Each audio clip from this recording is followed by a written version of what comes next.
the cost, the crime, the corruption, and the cover-up. But now we know that he cannot protect our people or our country. We've just received these documents that Trudeau has been covering up for years.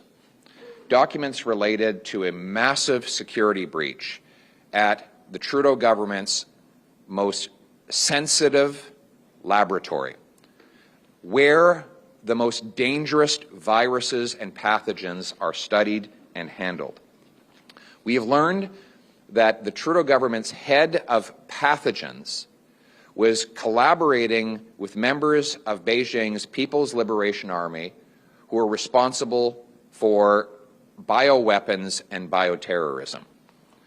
We know now that a People's Liberation Army official was able to gain personal access, walk in the door, look at computers, and has access to all of our most important virological secrets. Let me, if you think any of this is hyperbole, read the report yourself. This is from government documents, the Trudeau government's own documents. It says here on page 142, Winnipeg lab scientist Dr. Chu, pathogens unit, the top person in that job, according to documents on page 242, quote, represents a serious and credible danger to the government of Canada as a whole, and in particular at facilities considered high security due to the potential for theft of dangerous materials attractive to terrorists and foreign entities that conduct espionage damage the economic security of Canada, end quote. It states further on page 239, investigators assess that Dr. Chu communicated with foreign entities during her trips to China. The evidence obtained from interviews and from information collected from the electronic content of her devices reveal that this is indeed the case. As a subject matter expert with access to sensitive information and dangerous materials, Dr. Chu presents a realistic and credible threat to Canada's economic security when conducting repeated and clandestine meetings with foreign entities, end quote.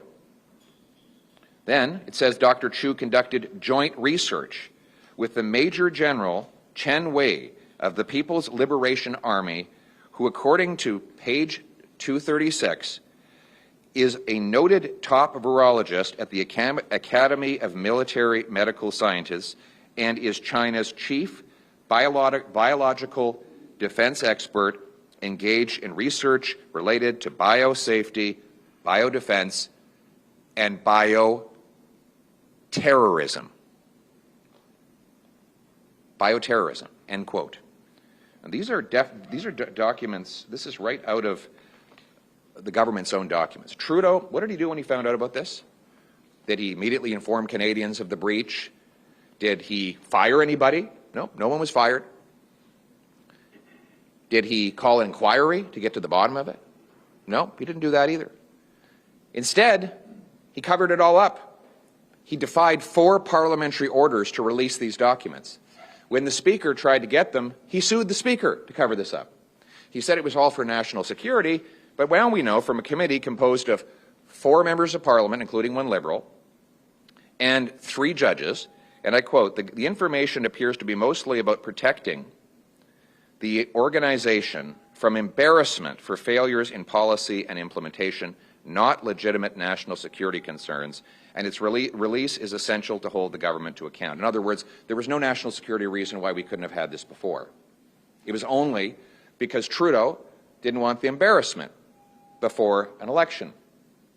So what did he do then? He collaborated, knowing this, he collaborated with Beijing to buy a vaccine for COVID. Could you imagine if the deal that Trudeau wanted to sign with Beijing had gone ahead and we had procured China-made vaccines after learning this information? That's what was in this guy's head. And if you think for a minute, because I know there'll be all kinds of excuses, well, he's not responsible and how could he possibly take ownership of what happens in his government. Let me quote him. He has a document called Open and Accountable Government. And I quote, as head of government, the Prime Minister has special responsibilities for national security, end quote. It's his responsibility. This is his government's lab. It's not a random university lab. It's the top lab for the Prime Minister's public health agency. And he is exclusively responsible for the machinery of government as Prime Minister of the country. So this is on Justin Trudeau. I will add one last thing. Not only did he cover it up, not only did he try to get a vaccine from China after knowing this, he called a snap election to make sure that the voting would happen before this came out. And what happened in that election? Beijing interfered to help him win it. This is a man who says he admires China's basic communist dictatorship. We cannot trust Justin Trudeau to keep our people and its country safe. We need a strong, conservative, common-sense government that will root out foreign interference, protect our critical secrets and our medical research, and stand on guard for our country to keep our people and our nation safe. Thank you. On ArriveCan, there is a report by CTV that says that there is a man who runs a company that got $8 million for ArriveCan. He is still employed by the Department of National Defense. What does that say to you? It says to me that there's no accountability. Now that we know this individual should be immediately fired, and there should be an immediate police investigation of his conduct and that of the company with which he's associated, and a broader inquiry within the public service about how this contracting was allowed to go on for so long. On the Winnipeg lab, do you think the National Microbiology Lab infectious disease researchers should be allowed to do any collaborations with China at this point? No. Can you explain why? Because we know that in this instance that our highest placed, most sensitive lab was infiltrated by people who collaborated with the People's Liberation Army, who did not reveal any of their ongoing partnerships with the regime in Beijing, and who transferred materials from our most critical lab containing our most dangerous viruses over to Beijing and worked in collaboration with the Wuhan lab. So I don't think this is the kind of collaboration we want. We should be collaborating with like-minded democracies that we can trust, not those that want to attack our interests.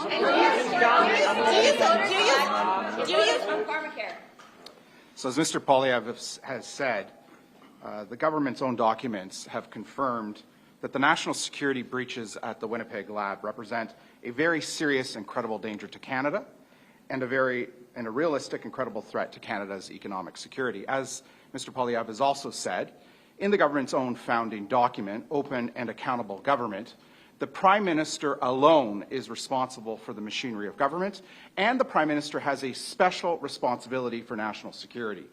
It is clear in these documents that the Prime Minister failed in his responsibility to protect the security of Canadians against a very serious threat against this country and its citizens. It's also clear that the Prime Minister failed to ensure that the machinery of government was set up in a way to ensure that these kinds of things did not happen at the Winnipeg lab. In addition to all of this, what is equally appalling is the cover-up. It was 3 years ago that we asked for these documents. In fact, as Mr. Poilievre has said, the House of Commons and its two committees issued 4 orders for the production of these documents 3 years ago. It was 4 years ago that these scientists were marched out of the lab in Winnipeg. And during these last 4 years, the government covered it up. It initially, as you will recall, tried to punt this to the NSICOP committee.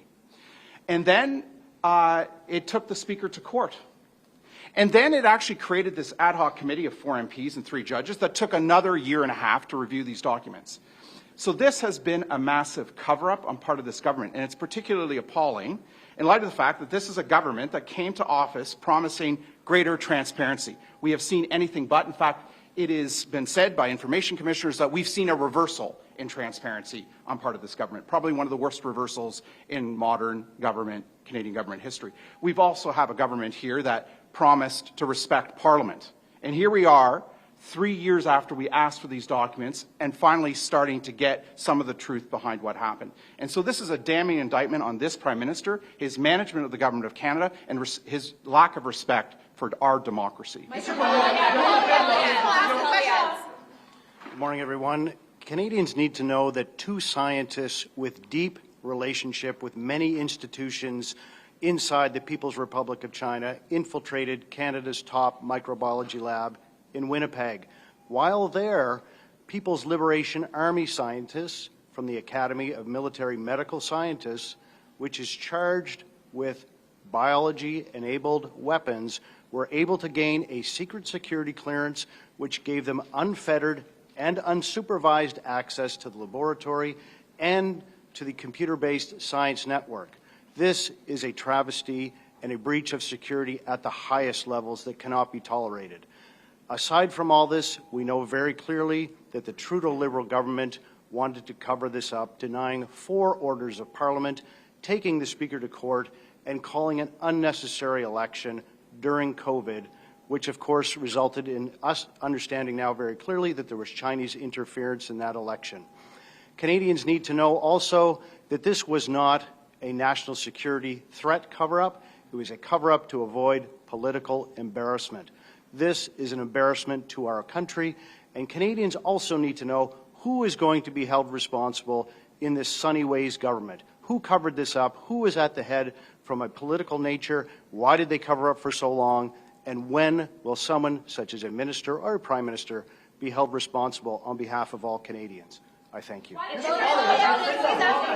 Just one more thing we just want to add to this is as we actually look at this and you think about the documents that we all took a lot of time last night going through and the cover-up that we've been going under for the last 3 years because of Justin Trudeau and his corruption and his cover-ups.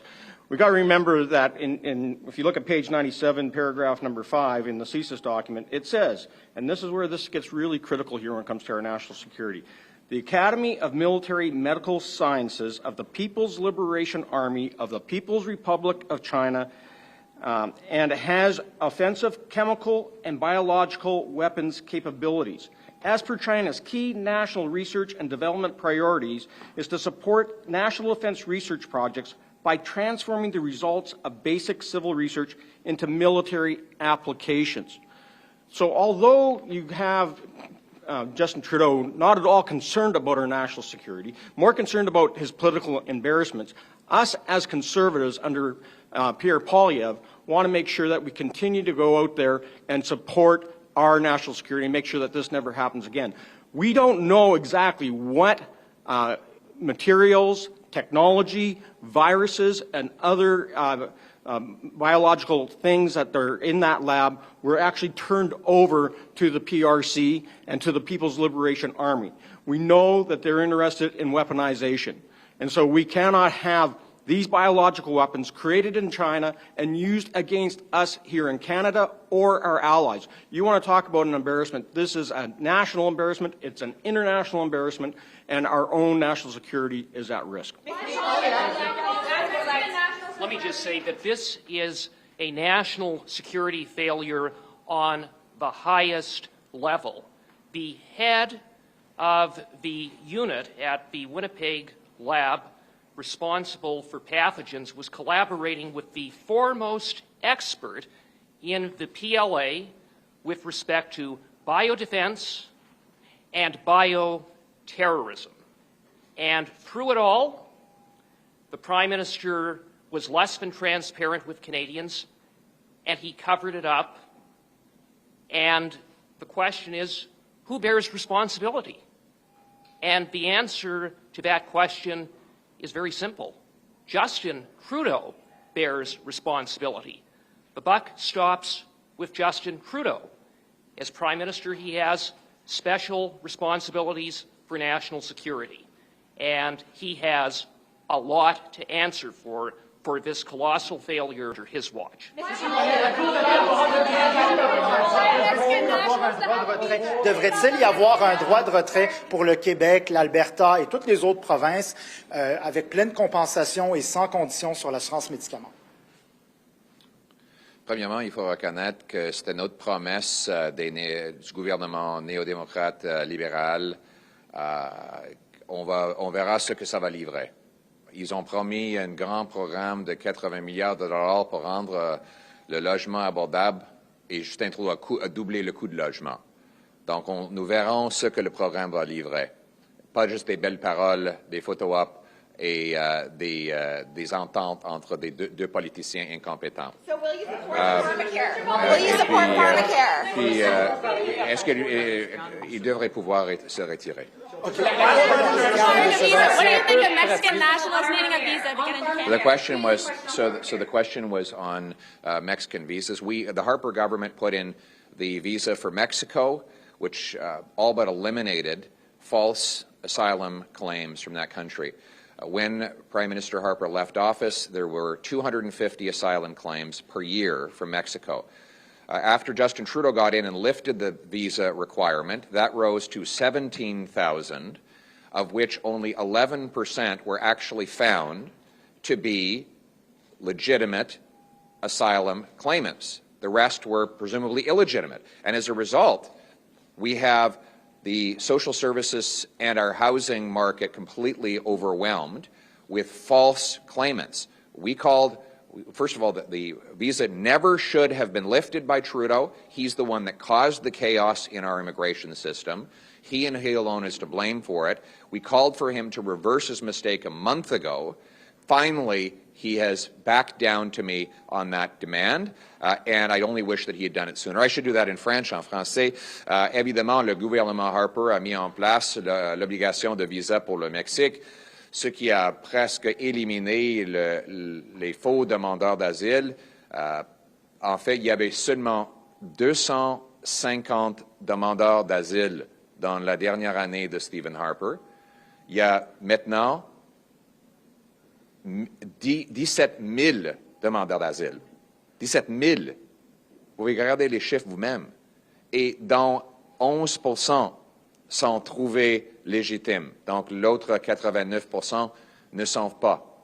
Ça a débordé le système de services sociaux et de logement, surtout au Québec. Le Québec est à un point de rupture à cause de l'incompétence de Justin Trudeau en ce qui concerne notre système de l'immigration. C'est pour ça qu'on a demandé il y a un mois que Justin Trudeau rétablisse le visa qu'il a enlevé. Et finalement, il a cédé à la pression conservatrice pour remettre le visa. Il n'aurait jamais fait cette erreur et maintenant les Canadiens en paient le prix. Il n'en vaut pas le coup. Justin Trudeau is not worth the cost. Will you dismantle pharmacare? Thank you very much. Will you dismantle pharmacare if you are